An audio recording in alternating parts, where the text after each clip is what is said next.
स्वातंत्र्य म्हणजे स्वैराचार नव्हे, परंतु कोणत्या बाबतीमध्ये सध्याच्या राजकीय परिस्थितीबद्दल सध्याच्या सामाजिक परिस्थितीबद्दल भाष्य केलेलं आहे. वास्तविक अशा विडंबन आणि व्यंगचित्र आणि या गोष्टीतूनच सरकारला आरसा दिसत असतो. कुणाल कामराच्या या घटनेतून पुन्हा एकदा सिद्ध झालं की राजा विदूषकाला किंवा विनोदातून त्याला जर का आपण चपराक लावली तर तो घाबरतो. हीच परिस्थिती जर एखाद्या विचारवंताने किंवा एखाद्या तत्ववेत्याने जर का मांडली असती तर त्याचा एवढा गहजब झाला नसता.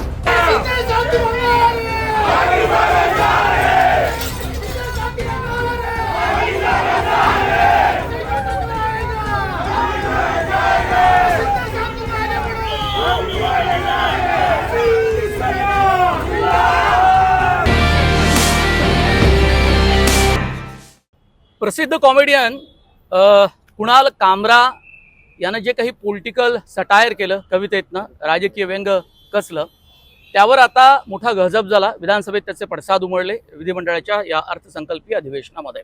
आणि कुणाल कामरा यांनी तो व्हिडिओ जिथे रेकॉर्ड केला होता त्या स्टुडिओची तोडफोड केली. तोडफोड करणाऱ्या शिवसैनिकांना पोलिसांनी अटकसुद्धा केलेली आहे. हे पॉलिटिकल सटायर राजकारण्यांना आवडलं नाही, त्यांच्या कार्यकर्त्यांना आवडलं नाही, हे यातून स्पष्ट होतं. पण यापूर्वी सुद्धा अशा प्रकारचं व्यंग हे कवितेतून किंवा कॉमेडीतून सादर केलं गेलेलं आहे. स्वातंत्र्याची गळचेपी होते का, किंवा स्वातंत्र्य म्हणजे स्वैराचार नव्हे असं मुख्यमंत्री देवेंद्र फडणवीस सुद्धा विधानसभेत म्हणाले. यावर विश्लेषण करण्यासाठी माझ्यासोबत सकाळचे ज्येष्ठ पत्रकार पांडुरंग म्हस्के आहेत. खूप स्वागत आहे मॅक्स महाराष्ट्रमध्ये. हा संपूर्ण एपिसोड तुम्ही पाहता, वेगवेगळ्या राजकीय नेत्यांच्या प्रतिक्रिया पाहताय. कुणाल कामरा यांनी सुपारी घेऊन हे सगळं राजकीय व्यंग केलेलं आहे किंवा पॉलिटिकल सटायर केलेलं आहे. आणि स्वातंत्र्य म्हणजे स्वैराचार नाही असं मुख्यमंत्री देवेंद्र फडणवीस म्हणाले. तुम्हाला काय वाटतं? त्यांचं म्हणणं काही अंशी खरं आहे की स्वातंत्र्य म्हणजे स्वैराचार नव्हे, परंतु कोणत्या बाबतीमध्ये. प्रत्येकाला अभिव्यक्ती स्वातंत्र्य आहे, एका मर्यादेपर्यंत त्याने ते वापरलंही पाहिजे. आणि कुणाल कामराच्या बाबतीत जर का बघायला गेलं तर विडंबन करणं, एखाद्या राजकीय घटनेचं विडंबन करणं हे काय म्हणजे चुकीचं अजिबात नाही आहे. त्यामुळे त्यांनी काही चुकीचं केले असं काही नाही. त्यांनी सध्याच्या राजकीय परिस्थितीबद्दल सध्याच्या सामाजिक परिस्थितीबद्दल भाष्य केलेलं आहे. त्यामुळे त्याचा फार म्हणजे भाऊ करण्याची गरज नाही आहे. वास्तविक अशा विडंबन आणि व्यंगचित्र आणि या गोष्टीतूनच सरकारला आरसा दिसत असतो. आणि सरकारने त्या आरशात बघून आत्मचिंतन करून आपल्या कामात सुधारणा करणं अपेक्षित असतं, किंवा लोकशाहीमध्ये तरी हेच अपेक्षित असतं. राजकीय नेत्यांची सहनशक्ती कमी झाली आहे का, हा एक मुद्दा आहे. आणि दुसरा मुद्दा, कुणाल कामरानं जे विडंबन केलेलं आहे त्या विडंबनातून पर्टिक्युलर किंवा विशिष्ट नेत्यांवरच त्यांनी व्यंग केलं आहे किंवा विडंबन केलं आहे असं एक सूर उमटतं. सहनशक्ती कमी झाली आहे यापेक्षा एक इंग्रजीमध्ये म्हण आहे की किंग ऑलवेज केअर्स जोकर. तर जसं राजा विदूषकालाच घाबरतो, तर हे सत्य आहे. आणि हे कुणाल कामराच्या या घटनेतून पुन्हा एकदा सिद्ध झालं की राजा विदूषकाला किंवा विनोदातून त्याला जर का आपण चपराक लावली तर तो घाबरतो. कारण हीच परिस्थिती जर एखाद्या विचारवंताने किंवा एखाद्या तत्ववेत्याने जर का मांडली असती तर त्याचा एवढा गहजब झाला नसता. परंतु ते स्टँडअप कॉमेडियन जो आहे कुणाल कामरा, हा विनोदाच्या शैलीतून त्यांनी ते सांगितलं. आणि म्हणून सगळेजण त्याच्यावर असे चिडून उठलेले, सत्ताधाऱ्यांचे चिडून उठलेले दिसत आहेत. पण कुणाल कामरा याची आपण शैली पाहिली, तिरकस आहे. आणि तो नेमकं बोट ठेवतो परिस्थितीवर, राजकीय आणि सामाजिक भाष्य करतो आपल्या कवितेतून, कॉमेडीतून.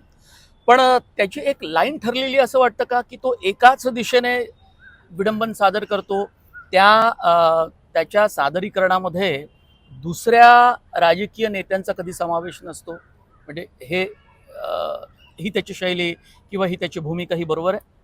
भूमिकेचा विचार करता समाजातील ज्या विविध घटक जे आहेत तर त्यांचं काम असतं की सत्तेवर अंकुश ठेवणं. म्हणजे पत्रकारांपासून तर सर्वच घटक जे आहेत जे समाजाला लीड करतात, म्हणजे साहित्यिक असतील, कलाकार असतील, यांचं काम असं असतं की सत्तेत ज्या त्यांच्यावर अंकुश कसा ठेवता येईल तर त्यांच्या चुका काढणं.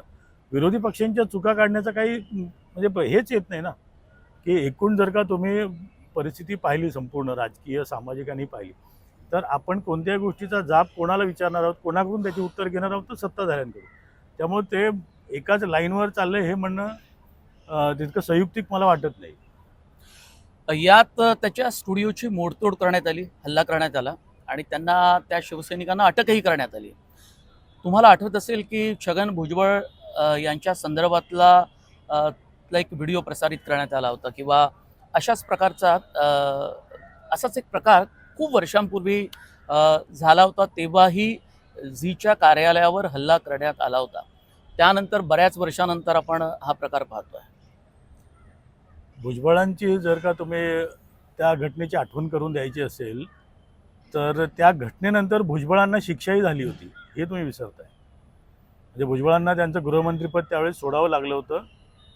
तर प्रश्न मग त्याच्या पुढचा प्रश्न असा येतो की आता हे सरकार या तोडफोडीच्या घटनेमागे जो कोणी असेल त्याला शिक्षा करणार का? म्हणजे आपण जेव्हा ती घटना या घटनेशी जेव्हा आपण त्याची तुलना करतोय तर त्या घटनेचे परिणाम आता सुद्धा दिसणार आहेत का, हेही विचार करणं गरजेचं आहे. आणि याचाही हेही तुम्ही मांडलं पाहिजे.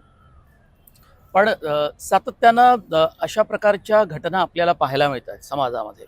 मी मगाशी जसं म्हणालो की राजकीय नेत्यांची सहनशक्ती ही संपलेली आहे का, किंवा त्यांच्या विरोधात काही असेल तर ते खपून घेत नाही अजिबात. त्यांनी ते लाईटली घ्यायला पाहिजे किंवा त्यातनं काही शिकायला पाहिजे किंवा एकतर सोडून दिलं पाहिजे. पण असं होताना फारसं आपल्याला दिसत नाही. नाही, कोणत्याही गोष्टीचं कसं आहे ना की मी सर्व शक्तिशाली आहे असं ज्यावेळेस मला जाणीव होते की मी सर्व शक्तिशाली आहे आणि माझं कोणी काही वाकडं करू शकत नाही, त्यावेळेस माझी सहनशक्ती संपलेली असते. कारण मी कोणाचं माझ्या विरोधात बोललेलं मी ऐकून घेत नाही आणि मला फक्त भाटांचीच त्यावेळेस गरज असते. असं एक साधारण जेव्हा मी मदमस्त होतो त्यावेळेसचं चित्र, साधारण राजकीय चित्र असं असतं. किंवा एकूणच कोणत्याही माणसाला तो शक्तिमान होतो त्यावेळेस त्याला आपल्या विरोधात कोणी बोललेलं आवडत नाही. आजकाल आपण पाहिलं की सभागृहामध्ये खूपच म्हणजे सभागृहातले नेते, आमदार हे फार सेन्सिटिव्ह झाल्याचं आपल्याला पाहायला मिळतं. विधिमंडळात काही मुद्दे असतात, त्यावर गहजब होतो, वादविवाद होतात, प्रश्नोत्तरं होतात. पण समाजामध्ये काही घटना घडल्या आणि त्या जर आपल्या सोयीच्या नसेल तर त्याचे पडसाद सुद्धा पटकन सभागृहात उमटताना आपण पाहतोय. सभागृहात पडसाद उमटतात, पण कोणत्या गोष्टींचे उमटत आहेत याचा जर का आपण या गेले 15-20 दिवस चाललेल्या अधिवेशनाचा एक आढावा घेतला तर बीडमध्ये झालेल्या संतोष देशमुखचं नाव एका वाक्याने त्याची उल्लेख इथं झालेला नाही आहे.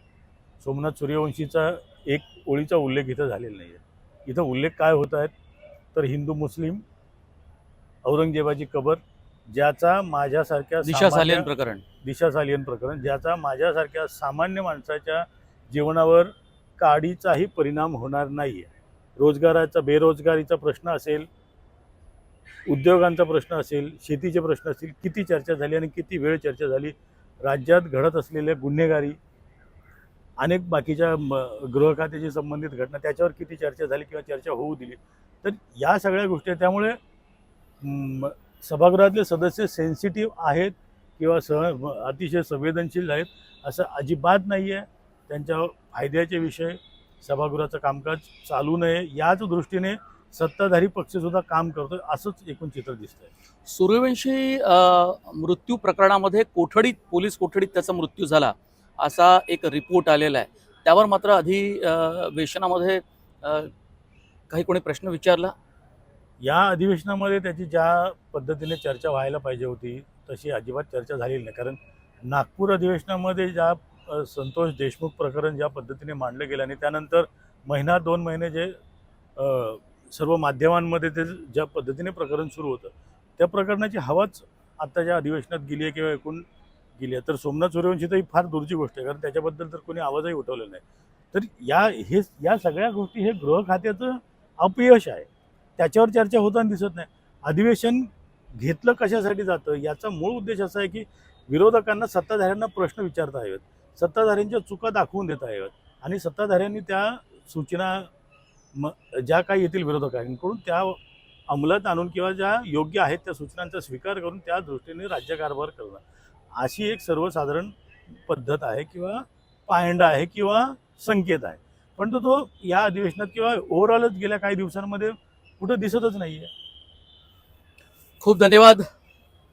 पांडुरंग मस्के सर, तुम्ही आम्हाला वेळ दिला मॅक्स महाराष्ट्रामध्ये. ही चर्चा तुम्हाला कशी वाटली तुम्ही कमेंट बॉक्समध्ये जरूर कळवा. आणि तुम्ही जर आमचं मॅक्स महाराष्ट्र हे डिजिटल चॅनल सबस्क्राईब केलं नसेल तर ते अवश्य करा.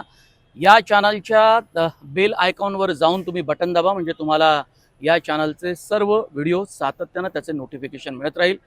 खूप धन्यवाद. नमस्कार. प्रेक्षकांचे आभार.